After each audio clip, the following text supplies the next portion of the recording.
সবাইকে আসসালামু আলাইকুম। ম্যাথমেটিক্স ক্লাসরুমের পক্ষ থেকে আপনাদেরকে সবাইকে শুভেচ্ছা। আমরা পরিমিত লেকচার সিরিজে ছিলাম। আমরা ইমিডিয়েট লাস্ট লেকচারে আমরা যেটা শিখেছি সেটি হচ্ছে কোনো একটা ত্রিভুজের সাইন সূত্র এবং কোনো একটা ত্রিভুজের পরিবৃত্ত এবং এই পরিবৃত্তের সাথে ওই ত্রিভুজের ক্ষেত্রফলের কোনো রিলেশন আছে কিনা।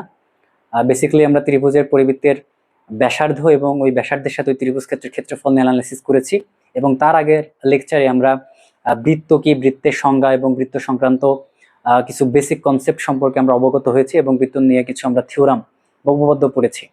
তো আজকের টপিক হচ্ছে আমরা পড়বো সেটি হচ্ছে ত্রিভুজের অন্তবৃত্ত বা inscribed circle of a triangle. এবং এই অন্তবৃত্ত পড়ার জন্য আমাদের আরো কিছু বেসিক কনসেপ্ট লাগবে, যেগুলো আমরা ডেভেলপ করে তারপরে আমরা কোনো একটা ত্রিভুজের অন্তবৃত্ত এবং এই অন্তবৃত্তের সাথে ওই ত্রিভুজ ক্ষেত্রের ক্ষেত্রফল এবং অন্তবৃত্তের ব্যাসার্ধের সাথে এই ক্ষেত্রফলের রিলেশনগুলো আমরা অ্যানালাইসিস করব এবং শেষে আমরা দেখব কোনো একটি ত্রিভুজের অন্তবৃত্তের ব্যাসার্ধের সাথে ওই ত্রিভুজের পরিবৃত্তের ব্যাসার্ধের কোনো সম্পর্ক আছে কি নেই, এগুলো নিয়ে আমরা অ্যানালাইসিস করব। তো আশা করছি আজকের লেকচারটি আপনাদের ভালো লাগবে। তাহলে আজকের লেকচারটি আমরা শুরু করছি। ওকে, ঠিক আছে। তো এখন আমরা যেটা পড়বো সেটা হচ্ছে কোনো একটা ত্রিভুজের অন্তর্বৃত্ত। এখন এটা বোঝার আগে আমাদের কয়েকটা কনসেপ্ট একটু ক্লিয়ার হওয়া লাগবে, তো আমি সেগুলো নিয়ে একটু আলোচনা করে নিই। সেটা হচ্ছে ধরেন এটা হচ্ছে যে কোনো একটা সরল রেখা, ঠিক আছে। এখন এখানে যে কোনো একটা বিন্দু আছে। এখন আমরা খোঁজার চেষ্টা করব এই সরল রেখা থেকে এই রেখার উপরে কোন দূরত্বটা সর্বনিম্ন হবে, মিনিমাম হবে বা সব থেকে ছোট হবে। তো এইটা করার জন্য ধরেন আমি কয়েকটা রেখা টানলাম। ধরেন এখানে একটা বিন্দু নিলাম আমি এ, এখানে নিলাম হচ্ছে বি, এখানে নিলাম সি, এখানে নিলাম ধরেন ডি, তো এরকম ধরেন নিলাম হচ্ছে আমি ই। তো আমি ধরেন এই যে এরকম একটা নিলাম, আমি ধরেন এরকম একটা নিলাম, এটা আমার ধরেন এফ। তাহলে এই যে এটা একটা পাইলাম, এটা একটা পাইলাম, এটা একটা পাইলাম, এটা একটা পাইলাম। এখন দেখেন তো আপনি, এটা তো আমরা দেখেই বুঝতে পারছি যে এই লাইনের থেকে এই লাইনটা ছোট, এই লাইনের থেকে এই লাইনটা ছোট, মানে এই রেখা থেকে এই ডিস্টেন্স থেকে এই ডিস্টেন্সটা ছোট। এটা আমরা দেখেই বুঝতে পারতেছি, ঠিক না? তাহলে ধরেন এই দুটো আমি মুছে দিলাম।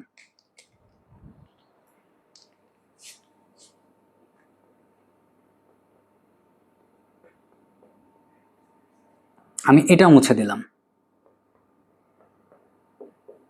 এখন আমি যদি আবার চিন্তা করি, আবার এইটা থেকে এইটা ছোট দেখেই মনে হচ্ছে, আর এখানে যেটা ছিল আবার এইটা থেকে দেখেন এটা ছোট, আমি এটা দেখে বুঝতে পারতেছি, ঠিক আছে, যে এই ডিস্টেন্স থেকে এই ডিস্টেন্সটা কি হচ্ছে, বড় হচ্ছে। এখন আমি এই দুটো জায়গায় এসে আসলে আটকায় গেলাম যে ঘটনাটা কি হবে। এখন দেখেন, যদি এইটা 90 ডিগ্রি হয়, যদি এটা লম্ব হয়, তাহলে এইটা একটা সমকোণী ত্রিভুজ, এটাও একটা সমকোণী ত্রিভুজ, এইটা আর একটা সমকোণী ত্রিভুজ। তাহলে এটা নাম দিলাম ধরেন ও। তাহলে ও বি সি সমকোণী ত্রিভুজ, এটা সমকোণ। তাহলে এইটা অতিভুজ, অতিভুজের সমকোণের সব থেকে বড় বাহু, তার মানে ওসিও বাদ। এখন দেখেন ও বি এ, এটাও একটা সমকোণী ত্রিভুজ, এই ত্রিভুজের এইটা সমকোণ, কারণ আমি ধরে নিছি এটা আমার লম্ব। তাহলে ও এ হচ্ছে সমকোণের বিপরীত বাহু, মানে অতিভুজ, তাহলে এটাও বাদ। এটা বড় ছোট বাহু হইতে পারবে না, কারণ আমি সর্বনিম্ন দূরত্ব বের করতে যাচ্ছি।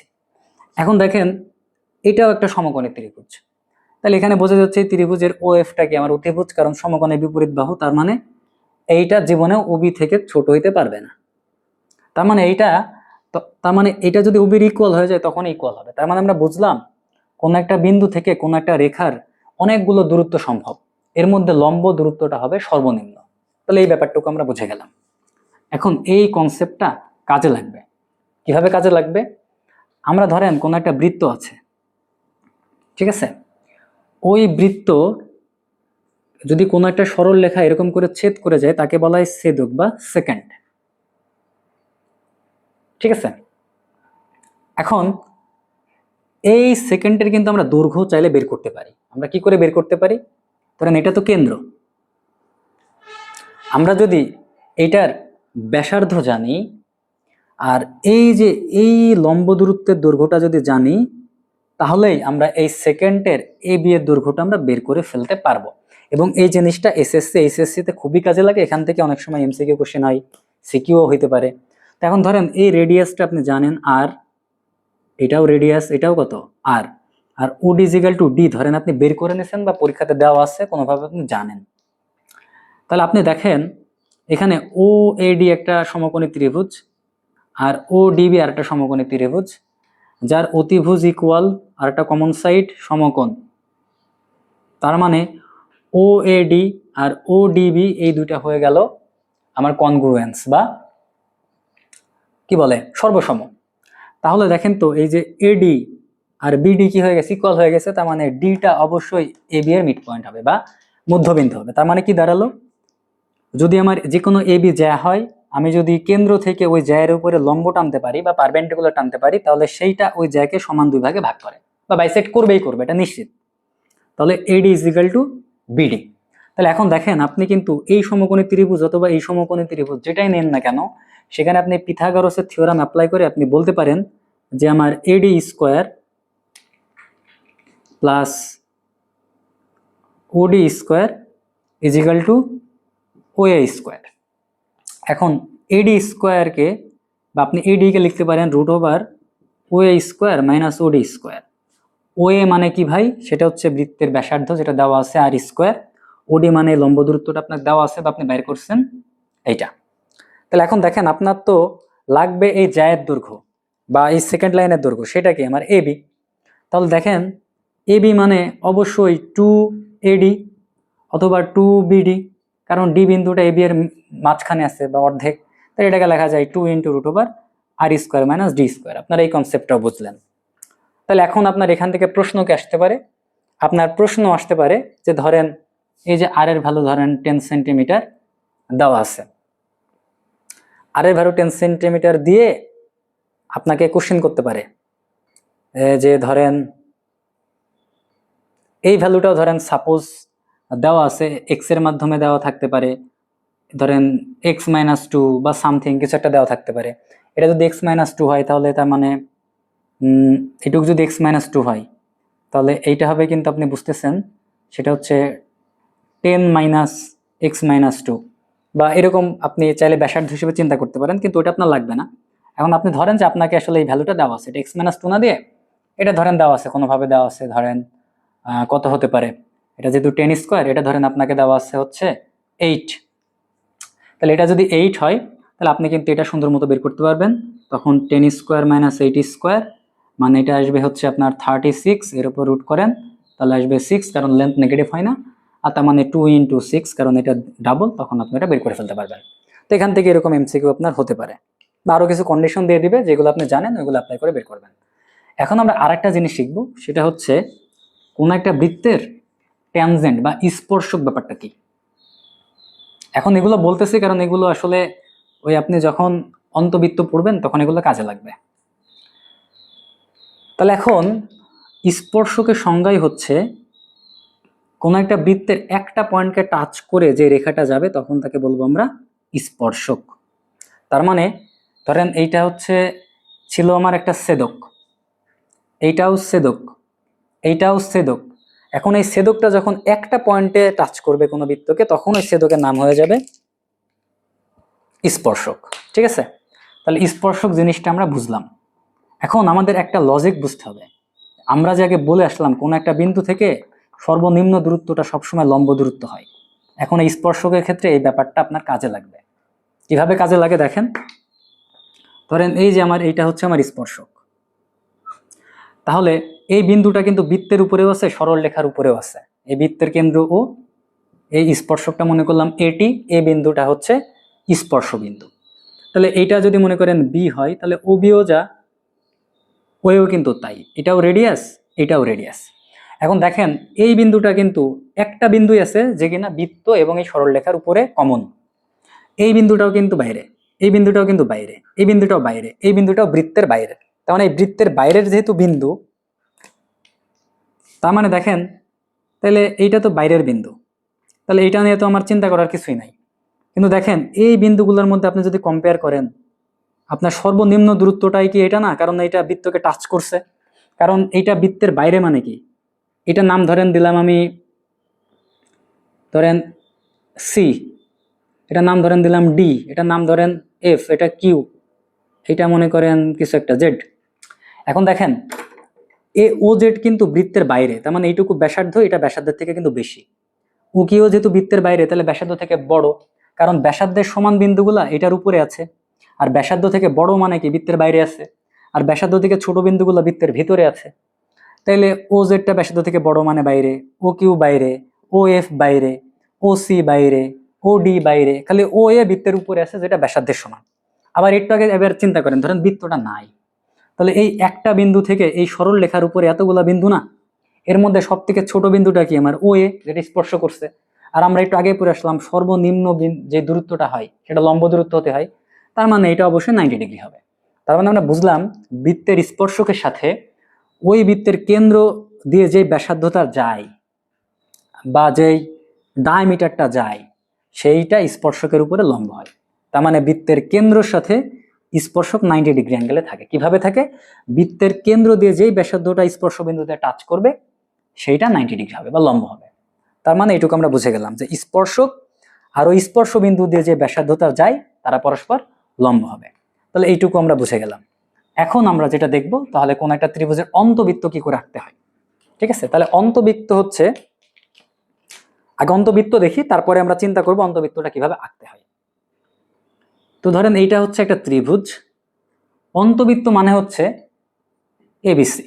ঠিক আছে, তো অন্তবৃত্ত মানে হচ্ছে এই বৃত্তটা এই ত্রিভুজের মাঝে থাকবে, কিন্তু এই বৃত্তটার বৈশিষ্ট্য হবে এই তিনটা সাইডকেই একটা নির্দিষ্ট বিন্দুটা টাচ করবে। তার মানে এই সাইড তিনটা হবে কোন একটা বৃত্তের স্পর্শক, যেহেতু টাচ করবে।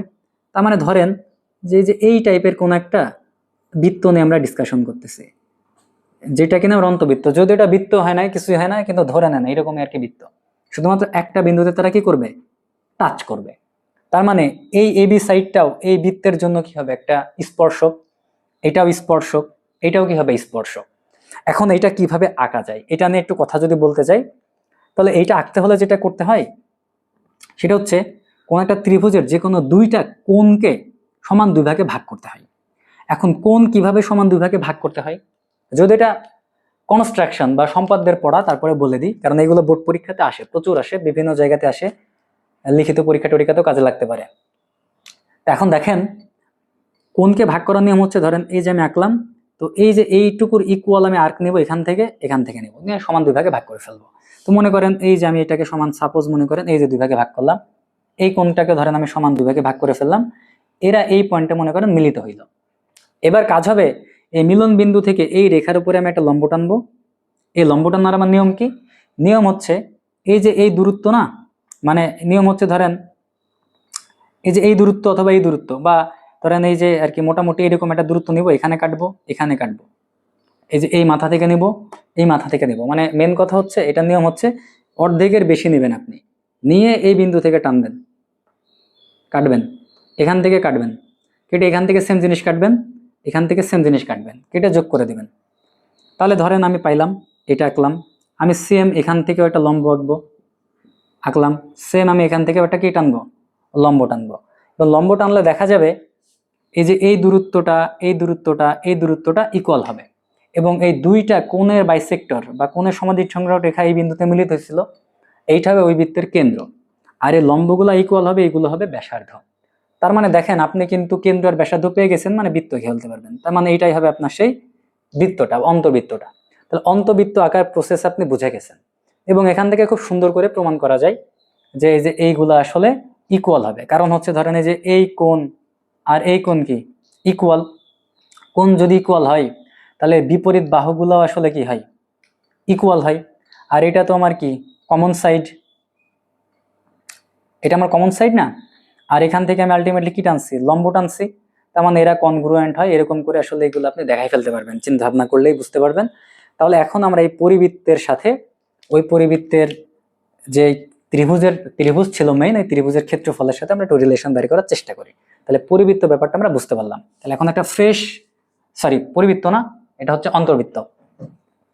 তাহলে এখন আমরা একটা ফ্রেশ ত্রিভুজ আঁকবো এবং ওই ত্রিভুজের অন্তর্বৃত্ত আঁকবো, এবং একে তার আমরা পোস্টমর্টম করব। এই যে এটা হচ্ছে আমার একটা ত্রিভুজ এবিসি, তো এই ত্রিভুজের এই যে এটা আমার এ সাইড, এ ভার্টেক্সের অপোজিট, এটা বি, এটা সি, এবং মনে করে নিলাম এর পরিবৃত্তের কেন্দ্র আছে এখানে কোথাও একটা, মানে এই যে এই কোণকে বাইসেক্ট করছে, এই কোণকে বাইসেক্ট করে এই বিন্দুতে মিলছে আর কি। তারপর ওই বিন্দু থেকে এটার উপর পারপেন্ডিকুলার পারপেন্ডিকুলার পারপেন্ডিকুলার কি করে রাখতে হয় এগুলো শেখানো হয়েছে। তাহলে আমি সাপোজ মনে করলাম এই যে এইটা হচ্ছে আমার একটা পারপেন্ডিকুলার, নাম দিলাম ধরেন ডি, ধরেন এইটা আরেকটা পারপেন্ডিকুলার, এটা নাম দিলাম ধরেন ই, এইটা ধরেন আমার আরেকটা পারপেন্ডিকুলার, নাম দিলাম ধরেন এফ। ঠিক আছে? আচ্ছা, এই ডিস্টেন্সগুলো কিন্তু ইকুয়াল হবে অবশ্যই। তো এই যে এই তিনটা পয়েন্টে যে বৃত্তটা যাবে, এই বৃত্তের নামই হচ্ছে অন্তর্বৃত্ত। ঠিক আছে? তাহলে এইটাকে ধরলাম রেডিয়াস, আর যেহেতু বৃত্তের রেডিয়াস সবগুলো ইকুয়াল হবে, তাহলে এইটুকু আপনারা বুঝতে পারলেন। এখন এবিসি আপনি জানেন ভাই, ঠিক না? তাহলে এবিসি যদি জানেন, এবিসি তিনটা ইকুয়াল হতে পারে, যে কোনো দুটো ইকুয়াল হতে পারে, যে কোনো ধরনের ট্রায়াঙ্গেল হতে পারে। তাহলে এবিসি ট্রায়াঙ্গেলের এরিয়া আপনি জানেন, সেটা হতেছে কি? সেটা হচ্ছে half into base into height, যেটা কিনা আপনি কনভার্ট করে লিখতে পারেন, যদি সমবাহু হয় √3/4a², বিষমবাহু হলে এস ইন্টু এস মাইনাস এ, S minus B, S minus c, এটার উপর একটা স্কোয়ার রুট। এটা যদি আইসোসেলিস বা সমদ্বিবাহু হয় তাহলে b/4 √4a² মাইনাস b², আর যদি সমকোণী হয় হাফ ab। তার মানে ধরে নেন এটা চারটার যে কোনো একটাতে অবশ্যই পড়বে, তার মানে আপনি এই ত্রিভুজের ক্ষেত্রফল বের করতে পারেন। ওকে, এবং আমরা একটা জিনিস জানি, কোন একটা ত্রিভুজের তিনটা সাইডের যোগফলকে আমরা পরিসীমা বলি, বা 2s বলি, a + b + c, আর পরিসীমার অর্ধেককে বলা হয় s, সেটা হচ্ছে a + b + c/2। এটুকু আপনারা বুঝতে পারছেন। এখন আপনি দেখেন, তাহলে আমরা এই ত্রিভুজের এই অন্তর্বৃত্তটা আঁকছি। এখন আমরা কাজ করব, এই অন্তর্বৃত্তের কেন্দ্র নাম দিলাম ধরেন ও। এখন আমরা এই যে ভাই এই বিও যোগ করলাম, ওসি যোগ করলাম। এখন বলেন তো বিওসি কে একটা ত্রিভুজ তৈরি করছে, তাহলে বিওসি ত্রিভুজের ক্ষেত্রফলকে আমি কি লিখতে পারি? ত্রিভুজ ক্ষেত্র বিওসি এর ক্ষেত্রফলকে ডেল ধরলাম, বা ডেল বিওসি, এইটার ক্ষেত্রফলকে আমি লিখতে পারি হচ্ছে হাফ গুণ এই যে এটাকে আমি বেস ধরলাম, আর এই যে শীর্ষবিন্দু থেকে এই যে দূরত্ব, এটা হচ্ছে আমার হাইট, এই যে এখান থেকে গেছি বিপরীত শীর্ষবিন্দুর দূরত্ব। তাহলে এটার ক্ষেত্রফলকে লিখতে পারি হাফ ইন্টু বিসি, বিসি এর দৈর্ঘ্য কত এ, তাহলে হাফ ইন্টু এ ইন্টু ওডি, ওডিকে আমি বলতে পারি কত আর, তাহলে হাফ ইন্টু এ ইন্টু আর। এখন দেখেন আমি আবার এও যোগ করলাম, তাহলে আপনি বলেন তো এ ও সি কে আরেকটা ত্রিভুজ তৈরি করছে, তাহলে এই ত্রিভুজের ক্ষেত্রফলকেও আমি, তাহলে ত্রিভুজ আবার এখন আমি এ ও সি পাইলাম, তাহলে এ ও সির ক্ষেত্রফলকে লিখতে পারবো হাফ গুণ ভূমি বেজ, বেজকে ধরলাম এসি, যার দৈর্ঘ্য কত বি, তাহলে হাফ গুণ বি। উচ্চতা লাগবে, ভূমির উপরে বিপরীত শীর্ষবিন্দুকে এ, ও থেকে লম্ব, এই যে এসি ভূমি, এখান থেকে আসলাম এখান থেকে আসলাম, ও হচ্ছে বিপরীত শীর্ষবিন্দু, তাহলে এই যে এটা হচ্ছে আমার লম্ব, যার দৈর্ঘ্য রেডিয়াস মানে আর। এখন এখানে আরেকটা ত্রিভুজ পেলাম এ ও বি, এ ও ত্রিভুজের ভূমি হচ্ছে আমার কি এ বি, যার দৈর্ঘ্য হচ্ছে স্মল সি, এটা হচ্ছে স্মল সি। আর এই যে ভূমির উপরে পারপেন্ডিকুলার লম্ব, এই যে বিপরীত শীর্ষবিন্দু থেকে টানলাম, সেটার দৈর্ঘ্য কত আর। তাহলে আপনি দেখেন ত্রিভুজ এ বি ও এর ক্ষেত্রফলকে লিখতে পারেন হাফ গুণ সি গুণ আর। এইটুকু তোমার মনে হয় বুঝতে পারছেন।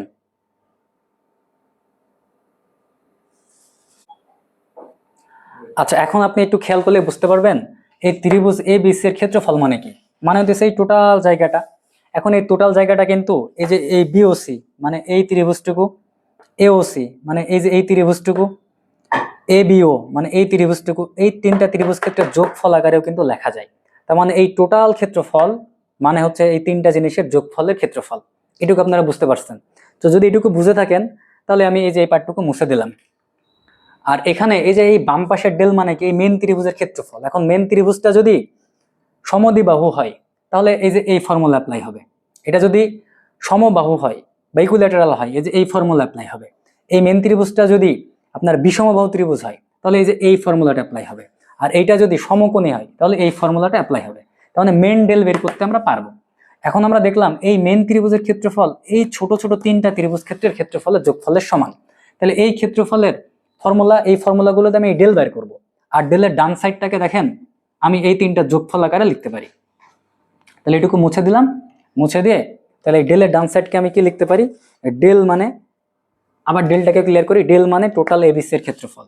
তাহলে ডেল মানে হচ্ছে ডেল এবিসি, আর ডেল এবিসি মানে হচ্ছে ডেল বিওসি মানে বিওসি ত্রিভুজের ক্ষেত্রফল, যোগ ডেল এওসি মানে এওসি ত্রিভুজের ক্ষেত্রফল, যোগ ডেল আপনার এ বিও মানে এ বিও ত্রিভুজের ক্ষেত্রফল। এখন তিনটা ত্রিভুজের ক্ষেত্রফল যদি যোগ করে দিই, এখন দেখেন এই যে হাফ আছে আর আর আছে, এখানেও হাফ আছে আর আছে, হাফ আছে আর আছে, তাহলে এটা যদি আমি যোগ করে দিই হাফ আর আর কমন নেওয়া যায়, তাহলে হাফ আর আর আমি কমন নিলাম, কমন নিলে এখানে পড়ে থাকে এ মাঝখানে যোগ বি মাঝখানে যোগ সি, বা আমি ধরেন আর একটু ভালো করে লিখি তাহলে যাতে আপনারা সবাই বুঝতে পারেন। তাহলে half into a into r, half into b into r plus half into c into r. তাহলে দেখেন এই যে হাফ ইন্টু আরটা কমন নেওয়া যায়, তাহলে হাফ আর কমন নিলে এ প্লাস বি প্লাস সি লেখা যায়। এখন দেখেন এই যে হাফকে আমি এ প্লাস বি প্লাস সি এর 2 এর নিচে ঢুকাই দিলাম, এবং আমরা অলরেডি জানি যে a plus b plus c is equal to কোন একটা ত্রিভুজের তিনটা বাহুর যোগফল মানে ওই ত্রিভুজের পরিসীমা, যাকে 2s দিয়ে লেখা হয়। তাহলে a plus b plus c by 2 মানে শুধুমাত্র হবে এস বা পরিসীমার অর্ধেক, তাহলে এটাকে লেখা যাবে আর ইন্টু এস। তার মানে কোন একটা ত্রিভুজের ক্ষেত্রফল হচ্ছে ওই ত্রিভুজের অন্তবৃত্তের ব্যাসার্ধ ইন্টু ওই ত্রিভুজের পরিসীমার অর্ধেক। তার মানে ডেল ইজ ইকাল টু আমরা পাইলাম হচ্ছে আর ইন্টু এস। তাহলে এটা হচ্ছে কোন একটা ত্রিভুজের অন্তবৃত্তের ব্যাসার্ধের সাথে ওই ত্রিভুজের ক্ষেত্রফলের সম্পর্ক। তাহলে এখান থেকে আমরা একটা এক্সাম্পল দেখতে পারি। এখন এই ত্রিভুজ মানে কি, যে কোনো ধরনের ত্রিভুজ হতে পারে। তাহলে এখন ধরেন আপনাকে একটা ত্রিভুজ দিছে, আগে তো আমরা একটা সমবাহু ত্রিভুজের এক্সাম্পল দেখছি, এখন ধরেন আপনাকে সমবাহু ত্রিভুজ দেয় নাই, আপনাকে ধরেন একটা বিষমবাহু ত্রিভুজ দিছে, তাহলে আপনি এটা কি করে করবেন?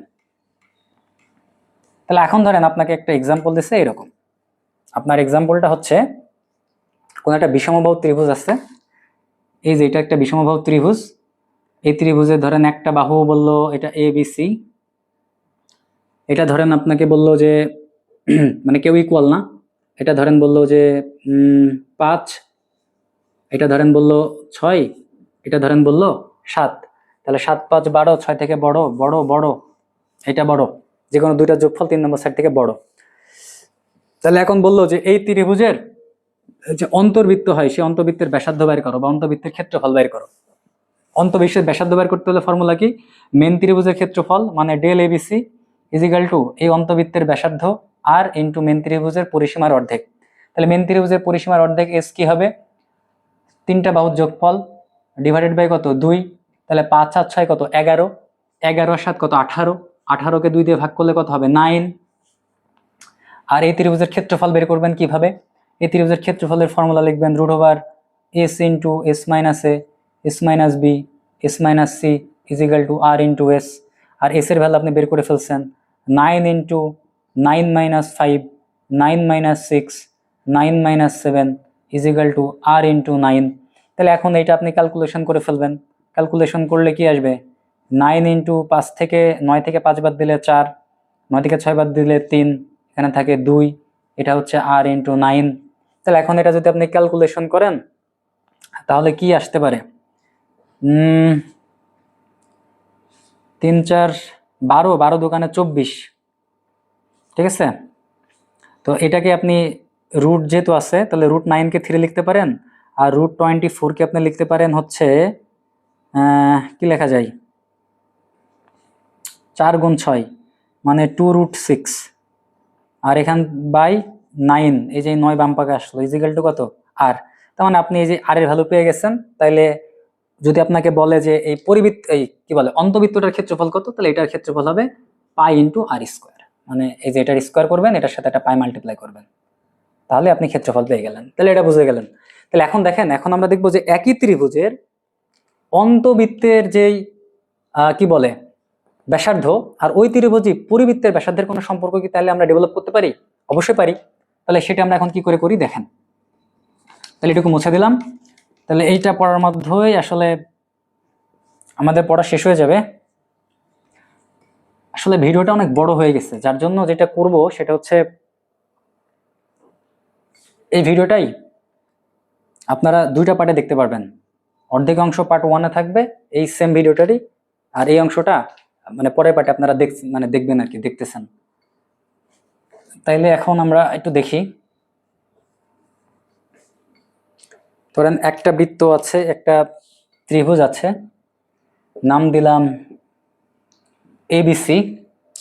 এই ত্রিভুজের পরিবৃত্ত হবে কোনটা? এইটা। এইটা মনে করলাম এর রেডিয়াস। এই ত্রিভুজের অন্তবৃত্ত হবে কোনটা? এইটা। এখন পরিবৃত্তের কেন্দ্র আর অন্তবৃত্তের কেন্দ্র কিন্তু সবসময় এক হবে কোনো গ্যারান্টি নাই, এক হইতেও পারে নাও পারে। এক কখন হয়? যখন ত্রিভুজটা সমবাহু ত্রিভুজ হয়, তখন পরিবৃত্তের কেন্দ্র আর অন্তবৃত্তের কেন্দ্র একই হয়, অন্য ক্ষেত্রে এটা না হতে পারে। আচ্ছা, তো এটা আর অন্তবৃত্তের মনে করেন কোথাও এক জায়গায় ছিল, এখানে অথবা এইটাই, তো সেটা মনে করেন আমরা পাইলাম ধরেন স্মলার। এখন এই দুটার মধ্যে আমরা রিলেশন বের করার চেষ্টা করতেছি। তাহলে এইটা আমার এ ছিল, বিসি বাহুর লেন্থ, এসি বাহুর লেন্থ ছিল বি, আর এবি বাহুর লেন্থ ছিল আমার স্মল সি। তাহলে আমরা জানি অলরেডি যে ত্রিভুজ এ বিসি এর ক্ষেত্রফল মানে হচ্ছে এই তিনটা বাহুর যোগফল বাই 4 ইন্টু ক্যাপিটাল আর। আবার এই ত্রিভুজ এ বিসি এর ক্ষেত্রফল is equal to small R into S, এটুকু তো আমরা জানি। এখন দেখেন এইটাও মেন ত্রিভুজের ক্ষেত্রফল, এটাও মেন ত্রিভুজের ক্ষেত্রফল। তাহলে এখান থেকে আপনি কি লিখতে পারেন? A b c by capital 4R is equal to R into কত? এস। এখন এস কে আপনি আবার এস এর জায়গায় বসাই দিতে পারেন চাইলে, a plus b plus c divided by কত? 2। তাহলে এই জিনিসটা কি দাঁড়াইলো? তাহলে এই জিনিসটা দাঁড়াইলো যেটা, সেটা হচ্ছে a b c by 4R is equal to a plus b plus c by 2 into r. তো এখান থেকে এই 2 আর কাটলে এখানে একটা কি পাওয়া যায়? 2 পাওয়া যায়। তাহলে এখান থেকে চাইলে আপনি যেটা লিখতে পারেন, আর এখান থেকে বোঝা যাচ্ছে যে অন্তবৃত্তের যে ব্যাসার্ধটা থাকবে সেটা এই যে এই পরিবৃত্তের ব্যাসার্ধ থেকে ছোট হবে। তাহলে আপনি এখান থেকে একটা কাজ করতে পারেন যে আপনি চাইলে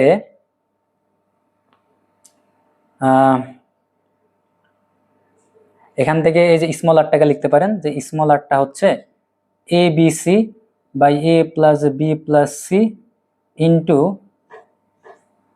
এখানে একটা হাফ দিতে পারেন, ইন্টু 1/r। তো এই হইতেছে আপনার ধরেন রিলেশন। তো এই রিলেশন হচ্ছে কোন একটা পরিবৃত্তের, একই ত্রিভুজের পরিবৃত্তের ব্যাসার্ধ আর অন্তবৃত্তের ব্যাসার্ধের মধ্যে সম্পর্ক। এখন ধরেন এরকম একটা এক্সাম্পল পরীক্ষাতে যেটা দেয়, এই যে এত বিদঘুটি জিনিস দেয় না, এই বিদঘুটি জিনিসের সব থেকে সহজ ভার্সন দেয়, সেটা হচ্ছে সমবাহু ত্রিভুজের জন্য দেয়। কারণ সমবাহু ত্রিভুজ আসলে মানে এটা গড়িমতির মাল টাইপের, মানে এটাই পরীক্ষাতে দেয়, এটা সহজ সব থেকে। আচ্ছা ঠিক আছে, এখন আমরা যেটা দেখবো সেটা অলরেডি আমরা দেখে ফেললাম, কোন একটা ট্রায়াঙ্গেলের যে তার ক্ষেত্রফলের সাথে তার অন্তবৃত্তের রেডিয়াস এবং তার পরিবৃত্তের রেডিয়াসের সম্পর্ক। সেটা হচ্ছে এই যে এবিসি একটা ট্রায়াঙ্গেল, এই ট্রায়াঙ্গেলের আপনার যদি পরিবৃত্তটা হয় এইটা, এবং এটা রেডিয়াসটাকে আমি ধরেন ক্যাপিটাল আর বললাম, আর এটা অন্তবৃত্তের রেডিয়াসকে আমি স্মল আর বললাম। তাহলে এবিসি ত্রিভুজের ক্ষেত্রফলকে যদি আমি ডেল দিয়ে রিপ্রেজেন্ট করি, তাহলে ডেলকে আমরা বলতে পারবো যে আমরা এমনিতে যদি নর্মালি এটা এবিসি হয় তাহলে এটাকে বলতাম আমরা এবিসি ডিভাইডেড বাই 4R। আর এর অন্তবৃত্তের সাথে আমরা রিলেশন মাত্র প্রমাণ করলাম, সেটা হচ্ছে এস ইন্টু আর, যেখানে এস হচ্ছে পরিসীমার অর্ধেক মানে a plus b plus c by 2। এখন আমরা দেখতে চাচ্ছি যে একটা সমবাহু ত্রিভুজ বা ইকুইল্যাটারাল ট্রায়াঙ্গেলের ক্ষেত্রে এই রিলেশনটা কেমন হবে, তার অন্তবৃত্তের ব্যাসার্ধের সাথে তার পরিবৃত্তের ব্যাসার্ধের কোনো সম্পর্ক আছে কি নাই। তাহলে আপনার এই ফর্মুলাটা পরিবর্তিত হয়ে এটা কি হয়ে যাবে না এরকম, a into a cube by 4R। আর আপনি দেখেন এইটা হয়ে যাবে পরিবর্তিত হয়ে a plus a divided by 2 into r S এর ভ্যালু। তাহলে এখন এটাকে লেখা যায় 3a/2 ইন্টু আর, আর এটা তো এইটা। আর এখন দেখেন একটা সমবাহু ত্রিভুজের ক্ষেত্রফলের ফর্মুলা কিন্তু আমরা পড়ে আসছি, সেটা কি পড়ছি?